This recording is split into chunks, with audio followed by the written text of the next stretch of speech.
Hey everyone, Micah here with Electrek, and today we're reviewing the RadMission electric bike. This is the most affordable e-bike that Rad Power Bikes has ever made, and we're going to check it out.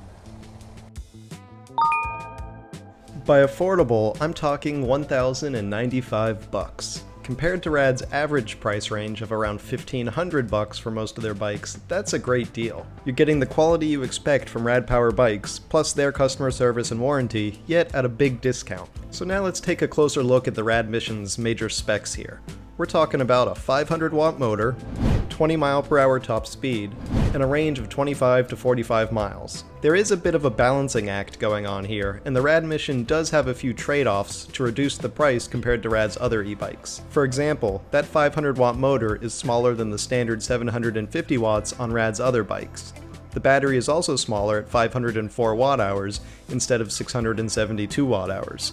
And on the component side, there are some other trade-offs, like plastic pedals instead of metal, and an LED display instead of an LCD. The only real downside there on the display is that you don't get a speedometer or an odometer, but I've always felt like the speedometer on e-bikes isn't really that necessary.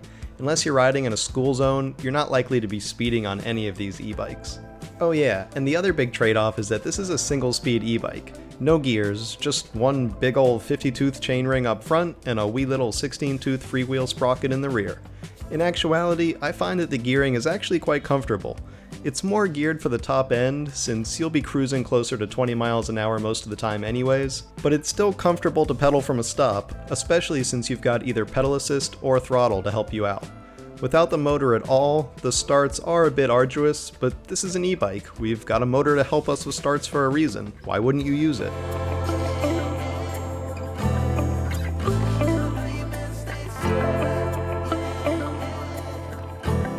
So yeah, we can see that there are some compromises made here, but ultimately I feel like these are all smart trade-offs. For a nice urban e-bike, one gear is fine for me, especially since I pretty much leave all of my e-bikes in highest gear all the time anyways. The pedal assist works well, even if it's only cadence-based, and it's great having a throttle to rely on when necessary. The Rad lights are always sufficient, the 500-watt motor isn't as strong as I'm used to on Rad's 750-watt bikes, but it's still plenty fine for urban transport use, and the 1.95-inch tires here on the RadMission are a nice width, remaining narrow enough for efficient urban riding, and not so wide that the bike is heavy or not nimble like a fat tire bike. In fact, the whole bike is only 47.5 pounds or 21.5 kilos, which makes it the lightest weight Rad Power bike ever. Now, despite the low entry price of $1,095, you'll probably want to add to that at least a little bit with a few accessories. At minimum, I recommend getting the kickstand. That's one area where I will ding Rad and say that it feels like a bit of a cheap shot to not include the kickstand with the bike. Almost everyone needs it. I mean, there are other things like fenders that I certainly accept as not having standard. You can add those if you live in a wet area, or leave them off if you spend your time cruising Southern California or other dry areas. And of course, Rad has a pile of other awesome racks and bags, and the RadMission is outfitted with hardpoints for mounting all of that stuff too. So there's a lot of really cool accessories you can add to really customize this urban e-bike into the specific type of e-bike you need. Ultimately, I'm going to call the RadMission a huge win.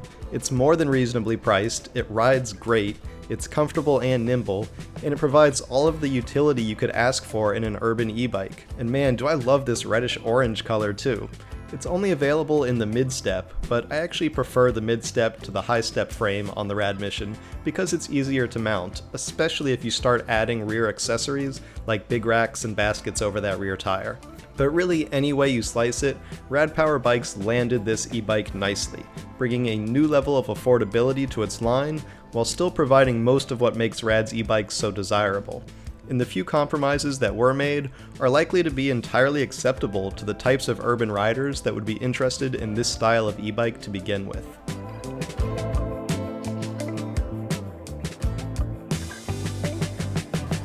Thanks for watching, everyone. We hope you enjoyed that review of the RadMission. If you did, why don't you give this video a thumbs up?